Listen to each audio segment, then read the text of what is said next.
ইন্নাস সালাতা তানহা আনিল ফাহশাই ওয়াল মুনকার। আল্লাহ তাআলার ঘোষণা হলো, নবী উম্মতের জানায়া দেন, আমি আল্লাহ তাআলা বললাম, এই নামাজ বান্দাকে সকল প্রকার ঘৃণিত কাজ থেকে ফিরাইয়া নিয়ে আসবে।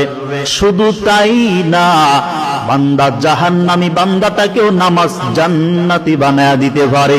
ও নবী উম্মতের বলে দেন, কোন মানুষ যদি দৈনিক 5 বেলার নামাজ নামক ঔষধটা 5 বার সেবন করতে পারে, ওই বান্দা নিজেকে যত বড় গুনাহের কাজে জড়াইয়া রাখুক না কেন, নিজেকে যত বড় গুনাহের কাজে শামিল রাখুক না কেন, নবী কোনো চিন্তা নাই, কোনো ভয় নাই, কোনো পেরেশানি নাই। উম্মতের জানায়া দেন, উম্মত যদি 5 বেলার নামাজ ঘরে বাইরে চালু করতে পারে, আমি আল্লাহ মাসুম বাচ্চা মায়ের পেট থেকে বের হইলে যেইভাবে নিষ্পাপ বেগুনাহ থাকে, আমি আল্লাহ তাআলা 5 বেলার নামাজের বিনিময় ওই গুনাহগার উম্মতের গুনাহ মাফ করিয়া মাসুম বাচ্চার মতো বেগুনাহ বানায়া দিব।